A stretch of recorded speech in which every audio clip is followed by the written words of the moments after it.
Let's see if it works. Yes, I know it's being live streamed. I'm the one who did it.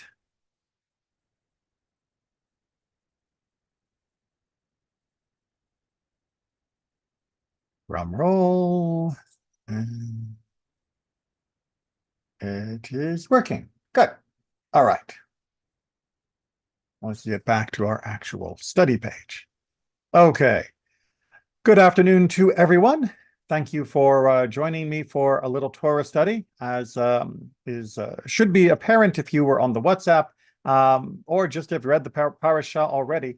There are some challenging topics that are found throughout Behar.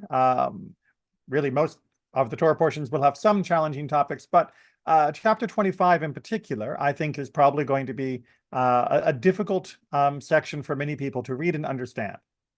Of course, in Judaism, we do not shy away from difficult or hard to understand. Instead, we dive in, oftentimes revealing that what we thought we understood is not what is actually being said. Again, I will always caution people about the folly of thinking that their initial reading must be correct. We are not, despite what you may have heard, constantly under the influence of divine inspiration that our own inclination is always the correct interpretation.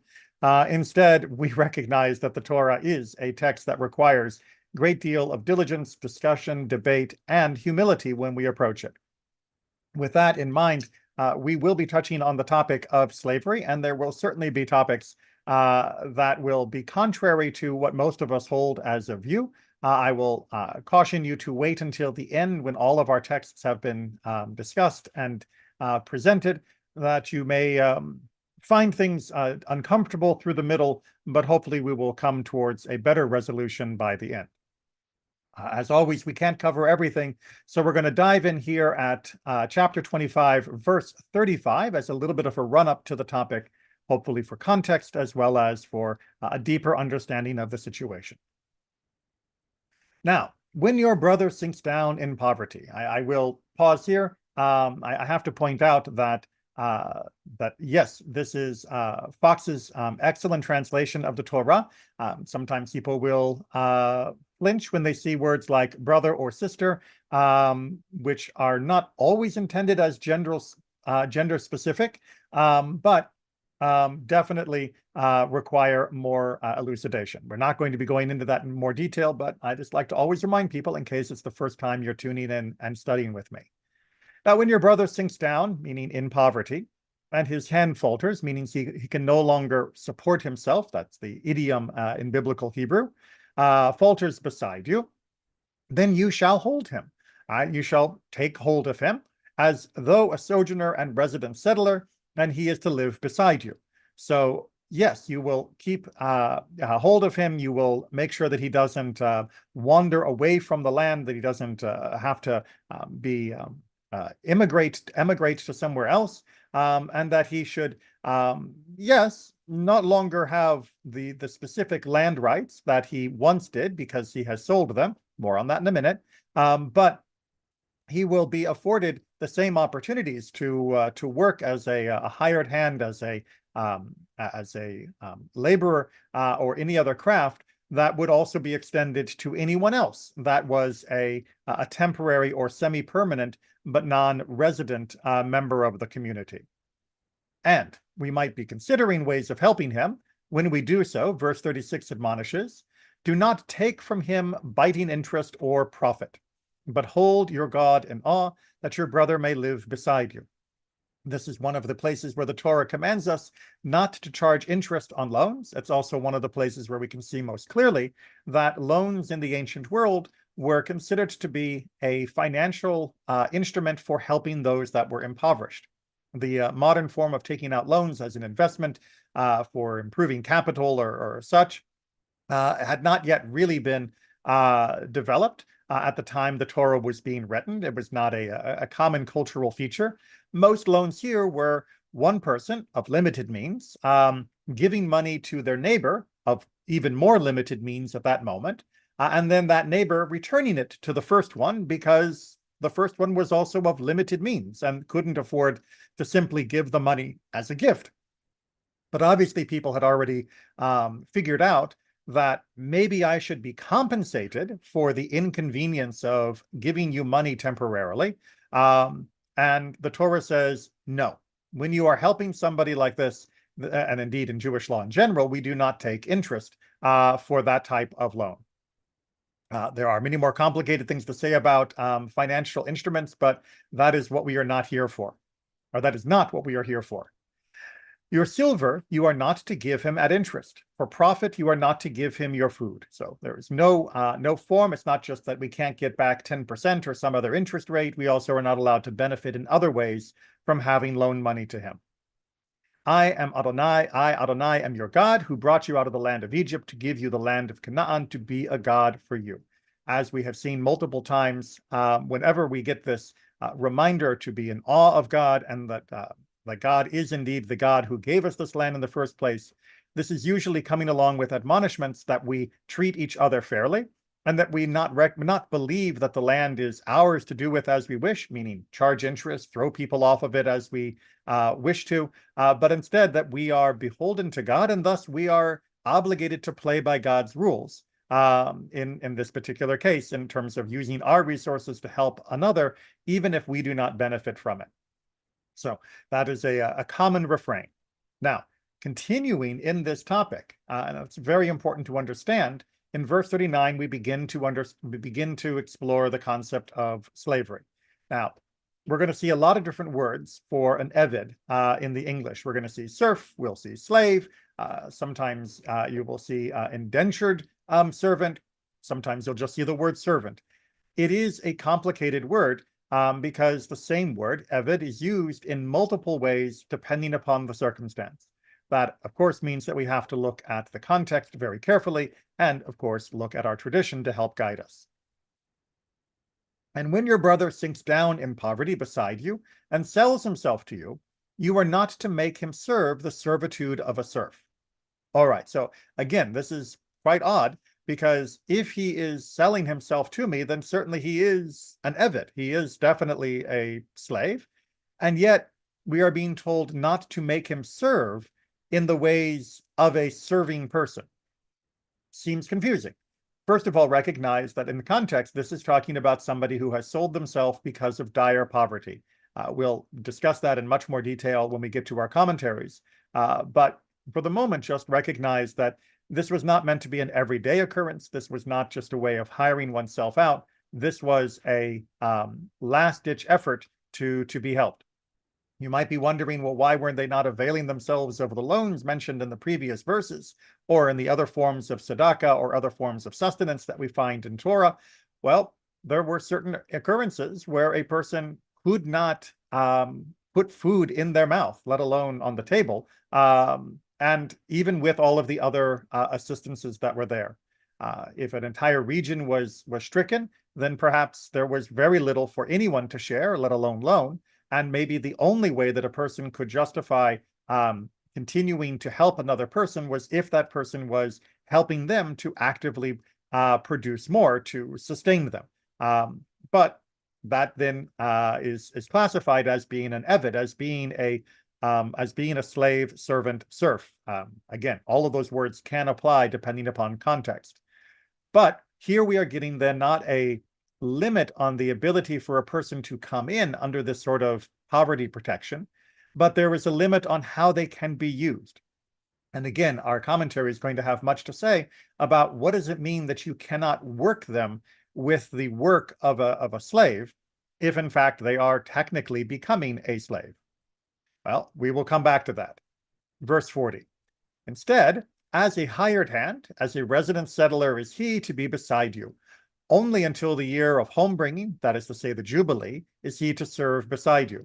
So what we are being told is that we can, yes, engage in this act of servitude, but that there is a limit to the service that he would be expected to perform. And instead, he should be treated more like somebody that we would contract for a season or for a month or for a day, to help out with a project around our farm. Meaning that we would not impose upon this person, even though he has sold himself for a longer period of time, we would not impose upon him anything more onerous than we would upon somebody that had hired themselves out for the day. So, and of course, that is also, even this is limited by the Jubilee. Then he is to go free from beside you, he and his children beside him. He may return to his clan, and to the holding of his fathers he may return. For my servants are they, whom I brought out of the land of Egypt. They are not to be sold as the sale of serfs. So we get this reminder that not only does the land belong to God, thus God being able to tell us how to use it, but the people belong to God. And thus, while there is an allowance for this emergency situation of the sale of a person by himself for poverty, we are not supposed to see that as being the normal, and we are not supposed to we're not supposed to treat a person in that situation in the way that slaves are often treated, unfortunately. Instead, we are to recognize that though this person may be on hard times, they are still a child that was brought out of Egypt, and they still have the dignity and the respect that would be expected. They are still meant to be beside us, not beneath us. And 43 goes on with more definitions. You are not to dominate him with crushing labor. Rather, you are to hold your God in awe. Your servant and your maid that belong to you from the nations surrounding you, from them you may purchase serf and maid. Okay, so now we're going to see a contrast, one that makes people very uncomfortable, rightly so, but one that does need a great deal of explanation in order to understand what it actually means in the ancient practice. So the native-born Jewish slave could only come, as we'll discover, through selling themselves or being sold because they could not pay back the debt of a theft that they had committed. However, slaves from other nations were allowed to be purchased under other circumstances. This does give permission in the ancient world for that type of experience. Well, again, we are going to come back to this in much more detail, but we need to get all the verses on the table first. And also from the sons of the residents who sojourn beside you, from them may you purchase slaves, and from their clans that are beside you, that they beget in your land, and they shall become your holding. You may keep them as an inheritance for your children after you, for them to possess as holdings. For the ages you may make them serve you. But among your brothers, the children of Israel, each one toward his brother, you are not to over him with crushing labor. All right, so we're seeing a distinction here, one that we will be talking about more in our commentary, but superficially we are seeing that somebody that is a slave from a non-Israelite nation could be in perpetuity a slave and their children after them, as opposed to the Israelites, which we discovered just a few verses ago, which would be freed at the time of the Jubilee. Indeed, as we know from other parts of the Torah, they can be freed as early as the sabbatical year, every 7th year. But even if they elected not to be freed at that point, they are forced to be emancipated at the Jubilee every 49 years. Now, if the hand of a resident sojourner reaches beside you, and your brother sinks down in poverty beside him, so that he sells himself to the resident sojourner beside you or to an offshoot of the sojourner's clan. So here we have a non-Jewish person seeking to purchase a Jewish slave, somebody that is in desperate poverty, and they are selling themselves to a non-Jew. Even after he has sold himself, redemption may be his. One of his brothers may redeem him. So there is a mitzvah here that if somebody is in dire needs of being sold, that we should work hard to prevent them from being sold to somebody that wasn't Jewish, and we should doubly work hard to redeem them if they ended up being sold in that circumstance. The underlying reason here, of course, is that if somebody is taken on as a slave to somebody that isn't Jewish, there is a very real danger that they will be forced to violate Torah in the service of that non-Jewish person. For example, a non-Jewish owner might force them to eat things that weren't kosher, to work on Shabbat, or to violate many other moral commandments of Jewish law. As such, we have an extra obligation to ensure that a Jewish person does not end up being sold into that situation. Verse 49, So as we talk about continuing about the redemption, or his uncle or the son of his uncle may redeem him, or a blood relation of his flesh from his clan may redeem him, or should his hand reach means, he may redeem himself, meaning that this should be the top priority of everyone. He is to reckon with his purchaser from the year that he was sold to him until the year of homebringing, Jubilee. The silver from his sale shall be the number of years, like the time period of a hired hand. He is to be beside him. So basically, there will be a prorating of how much he owes in order to be redeemed. Because the purchase was a legitimate purchase, it does have to be counterbalanced by compensation for the person that hired him. If there are still many years left, according to them, he is to return payment for his redemption from the silver of his purchase. And if you remain in years until the year of homebringing, he is to reckon it to him. According to its years, he is to return payment for his redemption. As a hired hand, he is to be beside him. He is not to dominate him with crushing labor before your eyes, meaning that this non-Jewish person, if you can't redeem the Jewish slave from him, even still, when they are in Israel, there is a civil legislation that prevents him from being treated terribly with this, as Fox puts it, crushing labor. And if he has not been redeemed in any of these ways, he is to go free in the year of homebringing, he and his children beside him.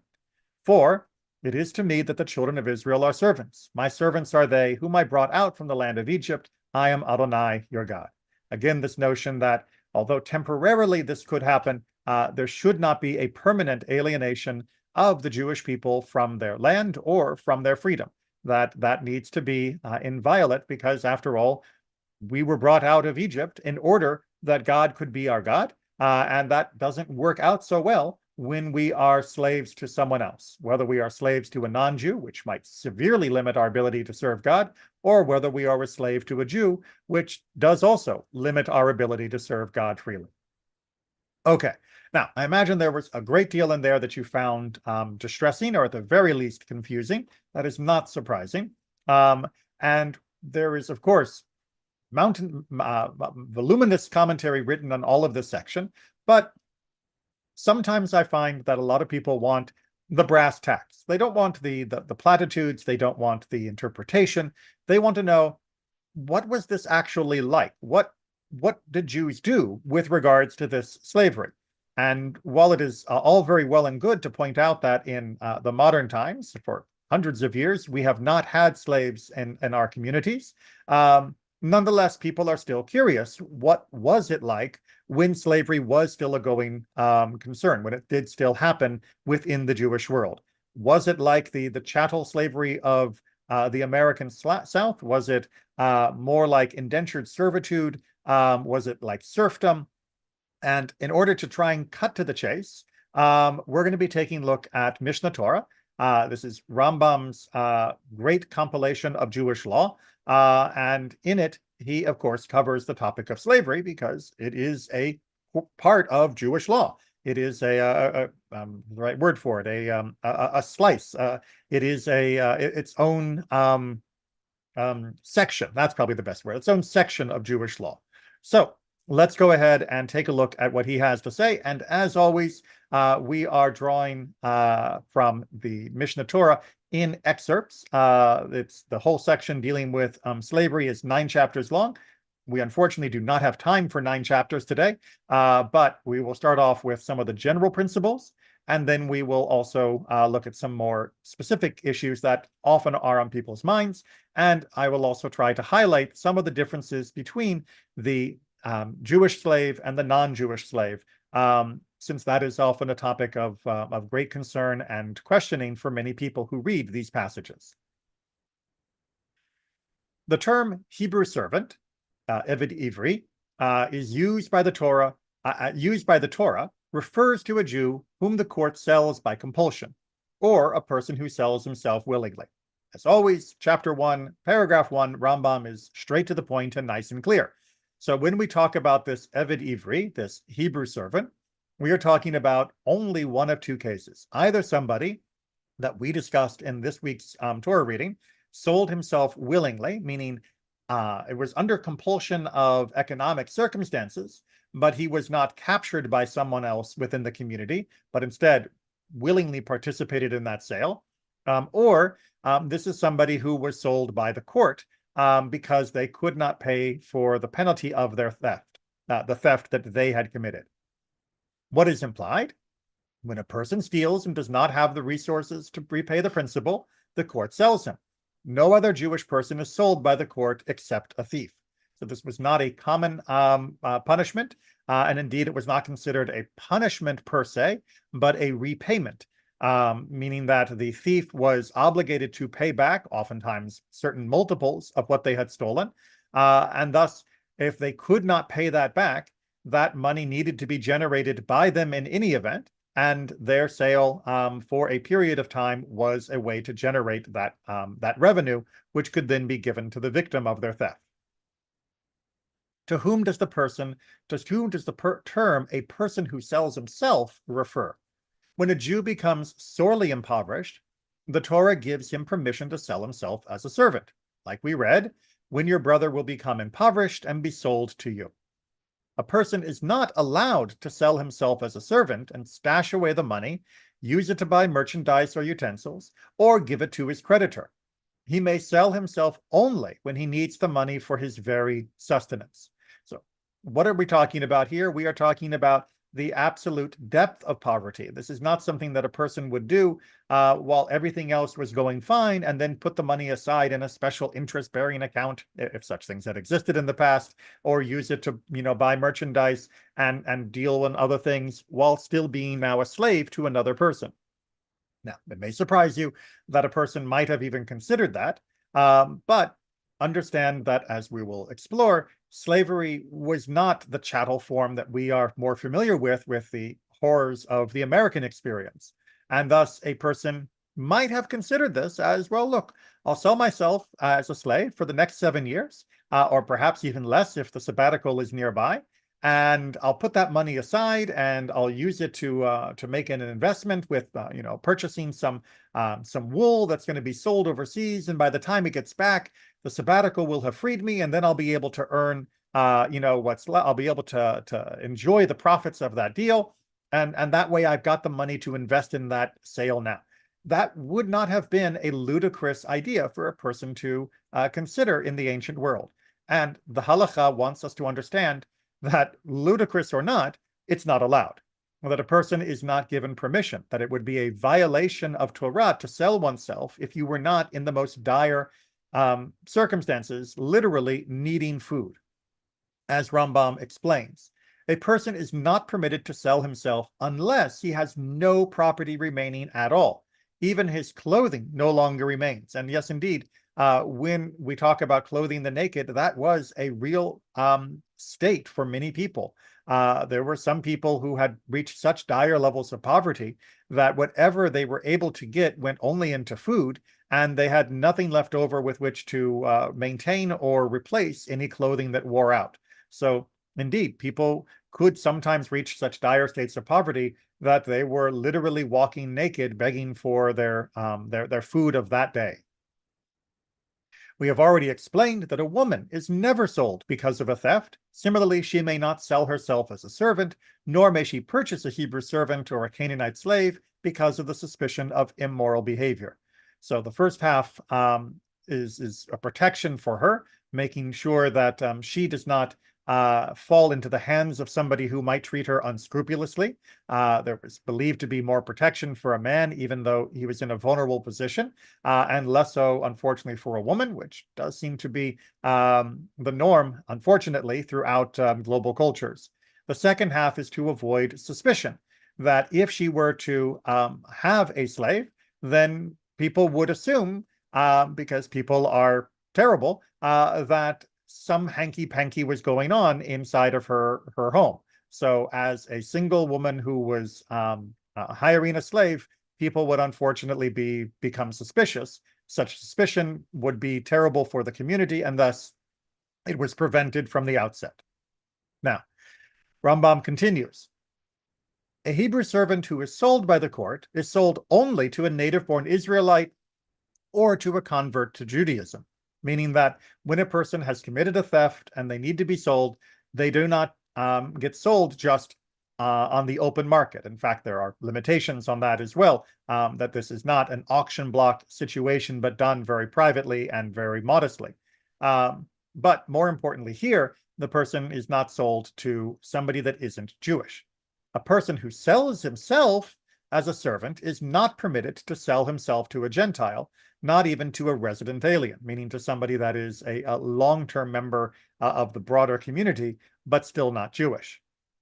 If he transgresses and sells himself even to a Gentile, even to the service of a false divinity itself, the sale is binding. So if you sell yourself to the priest of Zeus, and they tell you that you're going to be used in carrying the sacrifices or whatever it is they do to worship Zeus, that still counts as a sale. There are certain types of transactions that are automatically nullified because they are violations of mitzvot, and there are certain types of transactions that are not. This one is not nullified a priori, but it can be undone because we talked about in Leviticus 25:47, which speaks of a person of selling himself to what must be uprooted from a sojourner's family. So obviously that means that he did sell himself. It was binding, and what is uprooted, using that phrase in its more literal sense, is of course false divinity, meaning avodah zarah, idol worship. And since it says that he did sell, then it does count as a binding sale. If a person says, I am going to sell myself to a Gentile, meaning you get word that this is the intention, you are not obligated to do anything for him until he actually sells himself. Now, that might seem odd that we wouldn't step in to prevent this, and of course we should if there seems to be a real need. Obviously, we should be providing as much tzedakah and support as we can to everybody that is in hard circumstances, and especially those that are on the verge of perhaps thinking that they might sell themselves under these circumstances. However, the key word here is obligation, that we are not actually obligated. Once they do sell themselves, then the obligation actually kicks in.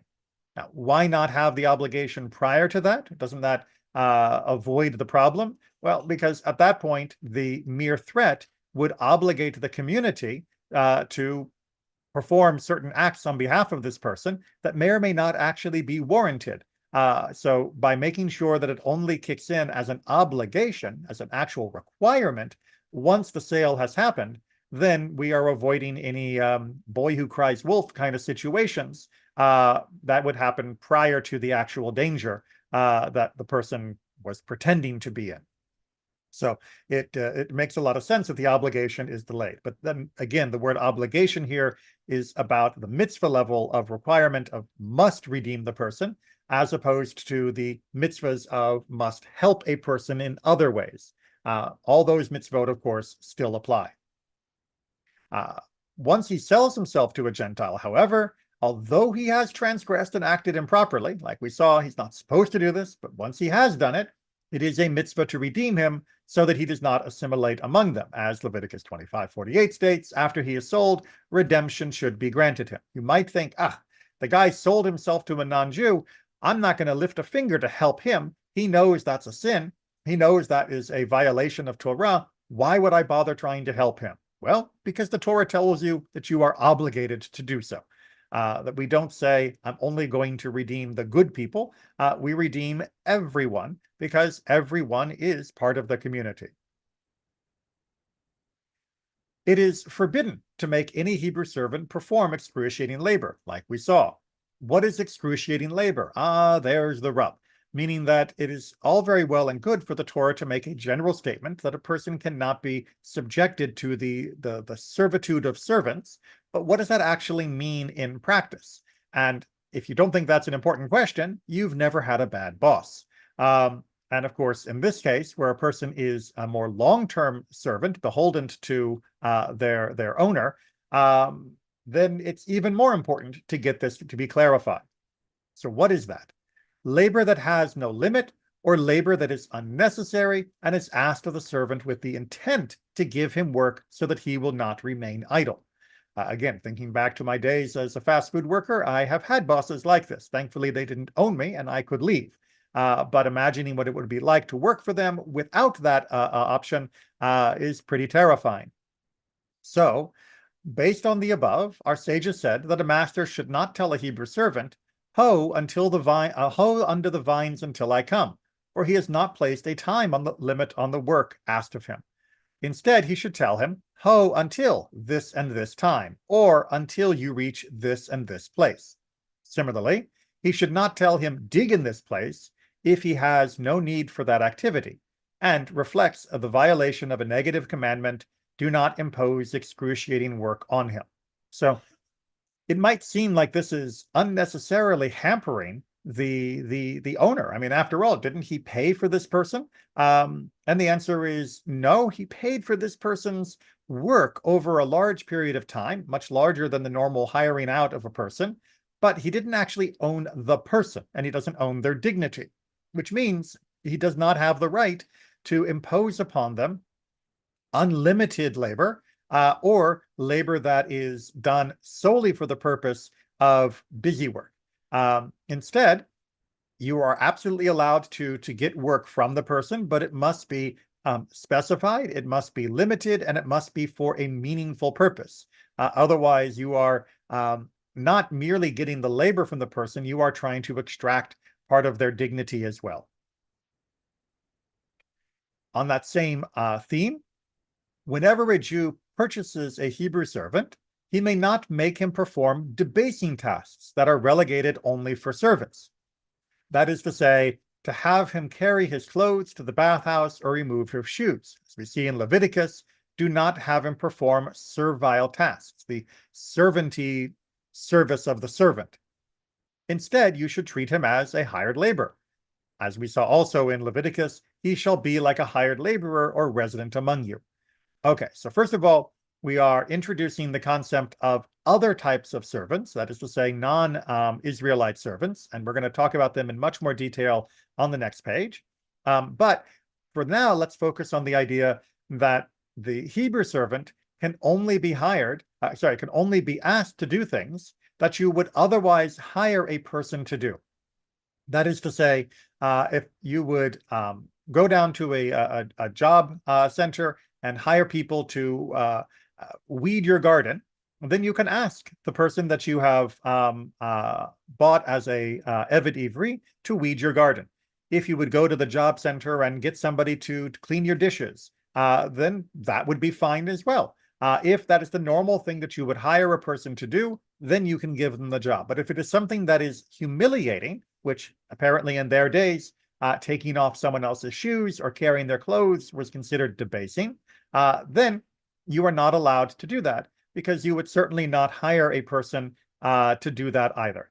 Now, it is, however, permitted to have the servant cut the master's hair, launder his clothes, and bake his dough. Even though those are not the normal things you would hire someone to do, those are on the edge and thus are permitted. However, he may not make him the manager of a public bathhouse, a public barber, or a public baker. That means to say that you can't turn him into a servile servant for others, even in these edge cases, even if you are allowed to use that activity for yourself. Unless this was his profession before he was sold, then it is permitted.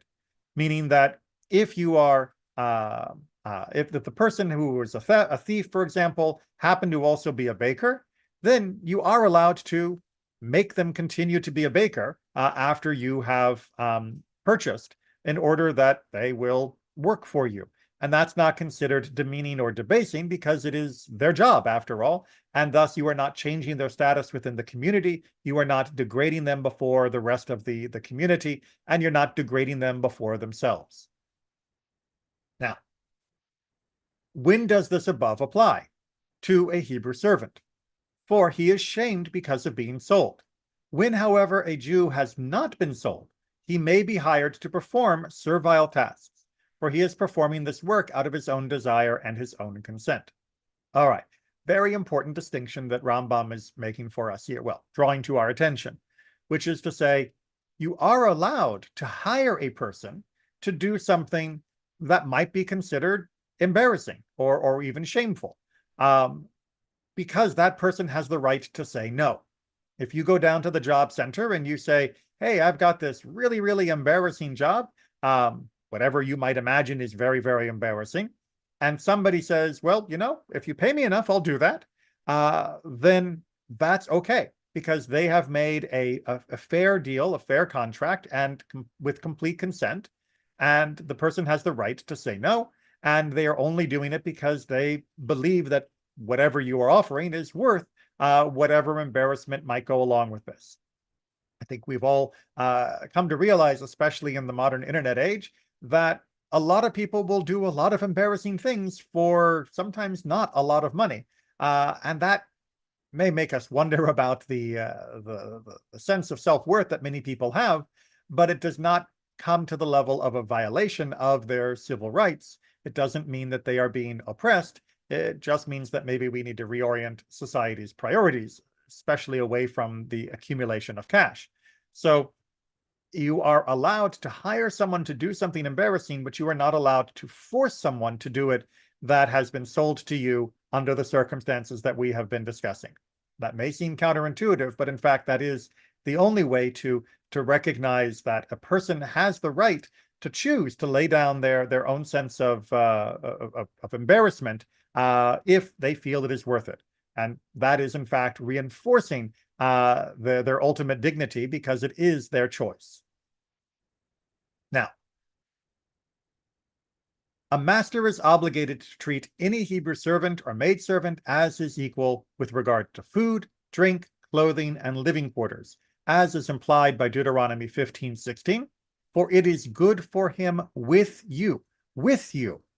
The master should not eat bread made from fine flour, while the servant eats bread from coarse. The master should not drink aged wine, while the servant drinks new. The master should not sleep on cushions, while the servant sleeps on straw. On this basis, our sages of the Mishnah and Talmud said, whoever purchases a Hebrew servant purchases a master for himself.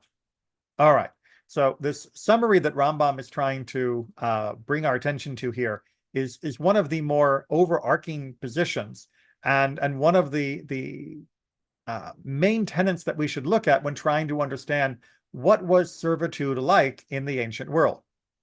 So the basic idea here is that if you are hiring somebody, if you have purchased somebody who sold themselves because of poverty or because they were sold by the court, that you are not getting a quote animal that you can treat however you like. Instead, you are adding another member to your household. And yes, their freedom is limited. They are not allowed to simply leave, and they are obligated to do the work that you ask them to do, provided it meets the criteria that we've discussed. But while there, they are a member of the household, which means that if you are eating good food, they eat good food. If you are sleeping in comfortable quarters, they are sleeping in comfortable quarters.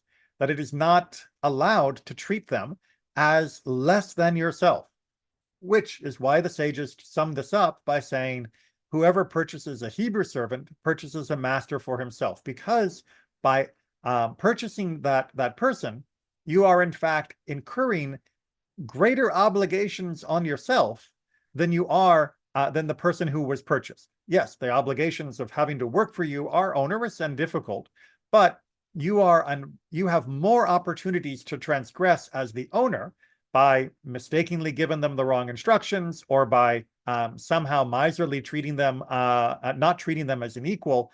You are in a worse position vis-a-vis transgressions than they are.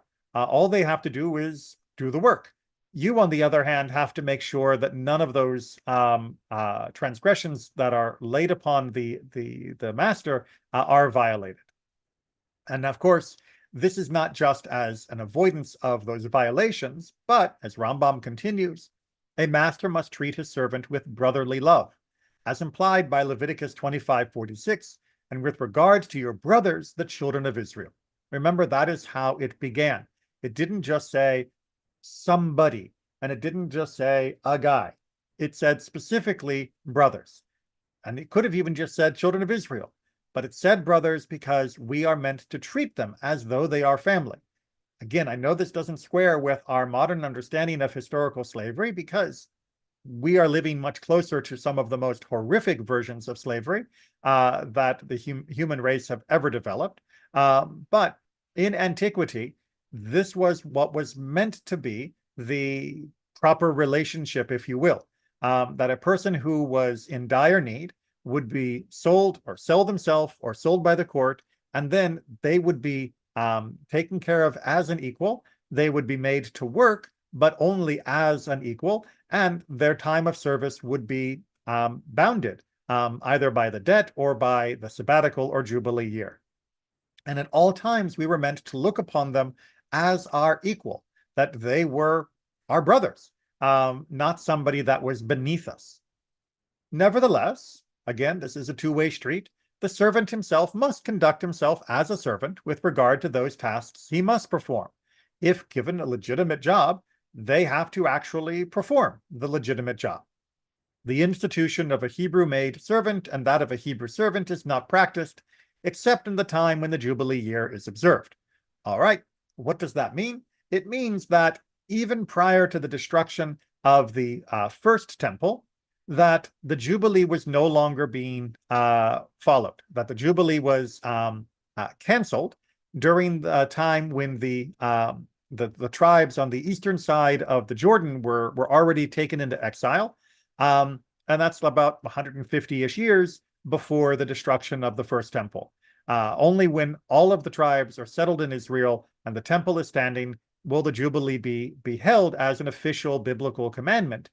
When that is not the case, then you cannot have a Hebrew slave, which means that for 2,700 years, we have not been able to have a Hebrew slave as part of our nation. You may be wondering why we are bothering to study halacha that hasn't been applicable for 1,700 years. Well, partly it is because we want to understand these difficult passages of Torah. What was Torah trying to set up for us? What was it trying to establish?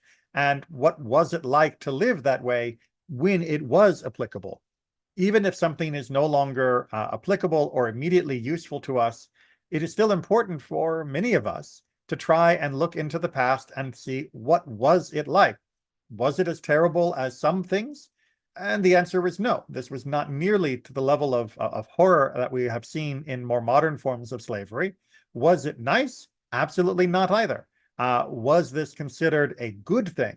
Well, as you can see, the rabbis clearly understand the Torah to be telling us that it is not only a bad situation for a person to need to be sold into slavery, but that it is not an easy situation for somebody to be the master of some in that situation. While technically there is a thin path that can be navigated that is acceptable, the ideal is clearly being emphasized, is to treat a person as your brother, to help them with the other forms of tzedakah and assistance, and to avoid at all costs this form of servitude, even in the ancient world where it was allowed, and even more so in the modern world, meaning 2,700 years, when it is not allowed. Okay, we're going to pause right there because I need to take a quick trip.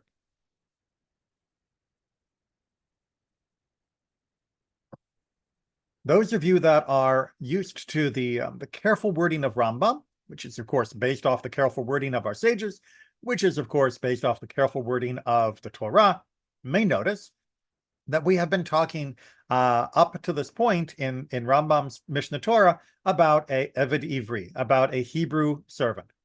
Well, that seems to imply that there is a non-Eved Ivri. That is to say that there is a, quote, Canaanite servant, or at least a non-Jewish servant. I will point out that Rambam, and indeed much of Jewish law, will talk about a non-Jewish servant as a Canaanite servant. That is because a Canaanite servant became the template for non-Jewish slaves. And it does not mean that everybody is considered to be a Canaanite. It is more of a technical term rather than an actual literal genealogical description. Okay, so again, there is obviously many sections of halacha about this, and we are limited by time and space. So we are just going to look at a few examples where we can see some of the relevant points that might be of interest, I think, to many modern readers. So the first is in chapter 8. When a person sells his slave to a Gentile, the slave is released as a free man. All right, who are we talking about here? Well, it is clear from both halakha as well, from halakha in situ as well as in other parts of Jewish law, that what we are talking about here is a Canaanite slave. When a person purchases a slave that is not Jewish, there is a presumption, which unless acted upon explicitly by that slave, that the person is actually going to become Jewish to some degree. There is an acceptance of mitzvot, and there is brit milah in the case of a man. At that point, while that person still counts as a Canaanite slave, they nonetheless have new rights that they would not have were they not within a Jewish household. Namely, that when a Jewish person goes to sell them, if they try to sell such a person to a non-Jew, that in fact that sale is nullified. That person is released, the sale never takes place, and there is a manumission for that person. Instead, we compel the previous owner to buy him back from the Gentiles, even at 10 times his value. He then composes a bill of release for him, and the slave is released. So a non-Jewish slave may be in a position where he is not freed by the sabbatical or jubilee years, but there are other forms of emancipation that are available. This is one of them, meaning that if you have this non-Jewish slave, you are still obligated to keep him with you, or at least among the Jews, because that is considered to be better for him than not. And if you sell him, the community will actually force you. They will seize your funds and demand that you force you to repurchase him, even at 10 times whatever you actually sold him for. And then you don't get him back. You are then obligated to sign a release for him. Now, I should also point out, but it wasn't going to fit on the page, but I was sort of hoping a number of people would already know it, but I'm realizing now maybe they wouldn't, which is that such a slave would also be freed by mistreatment. That if any type of permanent damage, eye or tooth, as famously expressed in Mishpatim in the book of Exodus, or the loss of a finger or other parts of a limb, anything like that, also results in the automatic freedom of the slave. That one is not allowed to torture and wound a slave just because they, quote, own them. Because while that ownership does give them a great deal of control, it does not give them the right to abuse them physically in such ways. Similarly, it is forbidden for a person to free a Canaanite slave. Wait a minute, didn't we just see in chapter 8 that one has to free a slave under those circumstances? And didn't I just mention that we have to free a slave under the issues of injury? Well, yes, but in Leviticus 25, right, anyone who frees such a slave violates a positive commandment from Leviticus 25, which states, "And you shall have them work for you forever." Now, that sounds like it's forever. And the answer is yes, but no, meaning that the rabbis understood that the Torah was saying that by default, that one was not intended to go around freeing those that were taken as non-Jewish slaves.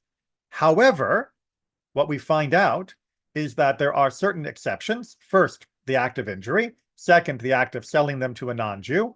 But even beyond that, nevertheless, if the master frees him, he attains his freedom. Meaning to say that if somebody says, I know that it is a mitzvah to not free him, but if I do free him, he will be free, that is correct.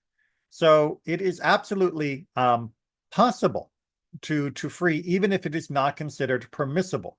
And those are very important distinctions that we need to bear in mind. Like we talked about earlier with different types of transactions, there are some transactions which are forbidden, but when done are still binding.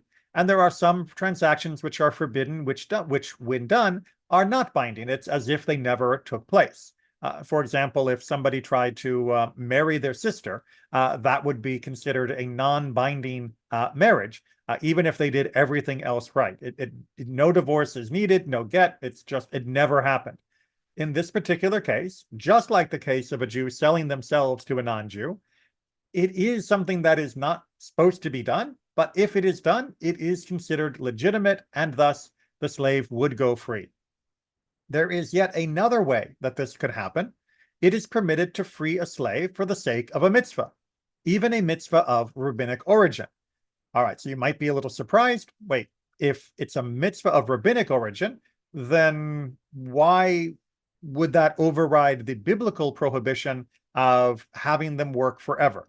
Well, first of all, it's because it's not a rabbinic biblical prohibition. It's a biblical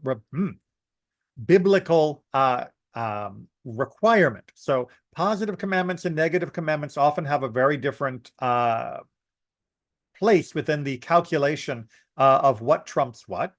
And here we are seeing that in order to fulfill a mitzvah, we can choose to not fulfill this other mitzvah of not freeing the person, or of keeping them forever would be the more accurate term. So what does that look like? Well, if 10 free men were not present, a person may free his slave. You're trying to get minyan together. You have somebody that's already been circumcised. They've already been immersed. They are under the commandments, but they are not technically a Jew. Nonetheless, you need one more person for minyan. You can free them. They would then have the status as a Jew, having gone through all of the other prior steps, and now they would complete that minyan, and you can do the service as normal, and they stay free, right? That they don't go back to being a slave after services. They are now completely released. And similarly, if people are treating a person's maidservant in a licentious manner, and she presents a stumbling block to sinful people, we compel her master to free her so that she will marry and thus remove the stumbling block. It is an unfortunate aspect of human cultures that women in vulnerable positions are often taken advantage of. And the sages understood that sometimes in order to prevent that, what we needed to do was compel somebody to release her, and thus she would be free, she would be Jewish, and she could marry somebody, and then she is no longer in that vulnerable state.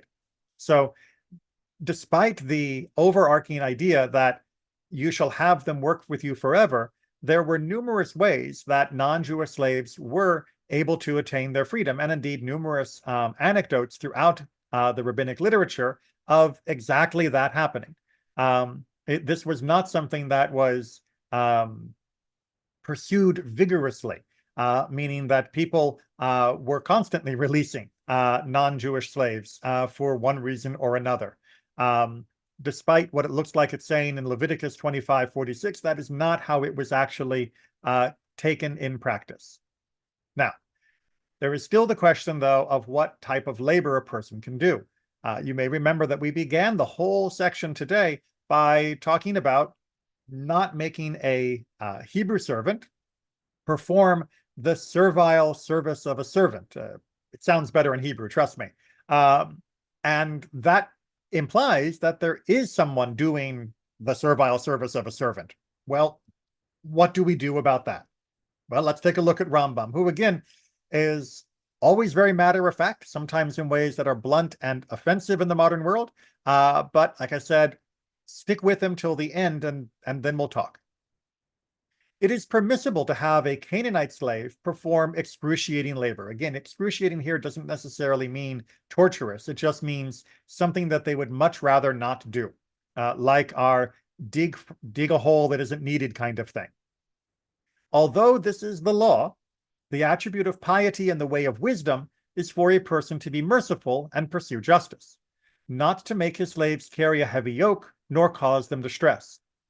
He should allow them to partake of all food and drink he serves. This was the practice of the sages of the first generations, who would give their slaves from every dish which they themselves would partake, and they would provide food for their animals and slaves before partaking of their own meals. And so it is written in Psalms 123, and the eyes of slaves to their master's hand, and the eyes of a maidservant to her mistress's hand, so are our eyes to God.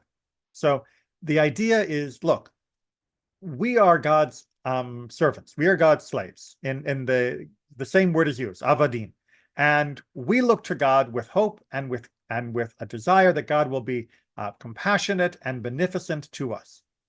How can we turn to God with that, and then turn to those who look to us because of their vulnerable position and treat them in a horrific way that is counter to how we wish God would treat us? That it would be rank hypocrisy and also not very good wisdom when trying to hope that God will also provide well for humanity. So while it may be technically legally true that a person could feed them bad food and could make them do things that are digging a hole for no purpose and such, you shouldn't. It is against the Tanakh. It is against the ways of human decency. This is not the way we are meant to behave, as Rambam explains in further detail. Similarly, we should not embarrass a slave by our deeds or with words, meaning you're not supposed to shout at the slave. You're not supposed to insult them. You're not supposed to humiliate them. For the Torah prescribed that they perform a service, not that they be humiliated. Meaning that, yes, the Torah gave permission that under certain circumstances, that a person could have such a servant, but the Torah did not give permission for us to treat them as though they were less than human. Now, I know that that sounds contradictory in the modern world, and thank God it does, because we should recognize that the permission for having slaves was very much a narrow, time-bound element of historical experience and situation, not a long-term idea that this was the ideal for society. As Rambam is making very clear here, the Torah gave permission that in the ancient world slaves could be had, but the Torah was also trying to make sure that they would not be humiliated, that they would not lose their humanity in the process. Now that we live in a world that has reached a level of social, economic, and psychological hopeful stability, there should be no reason at all for a person to think that a slave would be needed, let alone desirable. As such, we should be recognizing that any amount of service that is done through compulsion, through some form of servitude, is already in and of itself a form of humiliation and degradation under the modern circumstances. Therefore, while it might not have been in the ancient world, it is certainly out of all realms of possibility in the current. And as Rambam points out, even within his time period, more than 1,000 years ago, one should speak to them gently and listen to their claims. This is explicitly stated with regard to the positive paths of Job, for which he was praised, in Job 31. Have I ever shunned justice from my slave and maidservant when they quarreled with me? Did not he who made me in the belly make him? Was it not the one who prepared us? Was it not the one who prepared us in the womb? So even at the time of Job, and to his credit, slaves had the right to complain. A slave had the right to quarrel with their master, to take them to court if they believed that they were violating law. And even at that time, it was understood that even somebody who was in servitude was not in servitude because they were not like me. They were in servitude because of the unfortunate circumstances that had landed them there. But they were still made like me. They were still human like me in all other ways. Yes, their freedom had been taken, and that was a shanda in the circumstances, but that did not mean that their humanity had been taken. Instead, as Rambam explains, cruelty and arrogance are found only among idol-worshipping Gentiles. By contrast, the descendants of Abraham, our patriarch, the Jews, whom the Holy One, blessed be he, granted the goodness of the Torah and commanded to observe righteous statutes and judgments, are merciful to all. And similarly, with regards to the attributes of the Holy One, blessed be he, which he commanded us to emulate, it is written in Psalms 145, better known as Ashrei, his mercies are upon all of his works, and whoever shows mercy to others will have mercy shown to him. As implied by Deuteronomy 13, he will show mercy and be merciful upon you and multiply you. So Rambam finishes off indeed this is the end of the book about slavery in his Mishnah Torah, finishes off with this reminder that even were a person to be in a situation where they might have a servant, that servant needs to be treated with the utmost care, dignity, respect, mercy, every possible emotion that you can imagine. Well, we can still, in the modern world, look back and say, yeah, but the loss of freedom is a problem. We should be commended that we have reached a state where we can now say that with a straight face. Unfortunately, for much of our history, meaning human history, slavery was an unfortunate element of society. For most of history, it was not nearly as terrible as the chattel slavery experience of America, but even where it was horrible, we were being admonished that should it be allowed by the secular laws in the countries that we lived in, the idol worshiping nations, that does not mean we should behave as such, that we instead have a higher obligation to treat all people, even if they end up in this position, with the greatest deal of kindness and compassion. And I should point out that that is meant not merely as a platitude or exhortation, but the courts always had the opportunity to step in. Should a person be violating the treatment of their servants, the court could step in and compel them to liberate them and give them their full freedom. That is a fairly powerful incentive to tame even somebody that is a terrible person who might be in possession of a slave, that they can recognize that should they treat this person in a contrary fashion, that they could lose their property, as terrible as that phrasing is. For people who might be tempted to treat them as such, it is important to understand that that threat carried a great deal of weight, that be good or else. You should be good for its own sake, but if you're not going to be good for its own sake, the court had at its disposal the levers to at least liberate the person. And oftentimes merely that threat would ensure that they would be treated better than they would otherwise be. Again, we should be glad and we should be proud that we have reached a state of human development where slavery is completely unnecessary, neither for poverty nor for any other situation, but that we have the means at our disposal and hopefully the will to make sure that no one is ever put in a position where they would contemplate such things like this. And this can remain a distant memory, part of the archive of humanity, and that we can still learn from the words of our sages and the words of our teachers of how to treat one another, and remind ourselves that even when we are not in such relationships, that we still have the obligation to treat one another as brothers and sisters. Any questions before we finish off for today? I'm not seeing anything on YouTube, and that means we're going to go ahead and call it for today. Take care, everyone. Be well. Continue to struggle in all ways, and hopefully we'll continue to be able to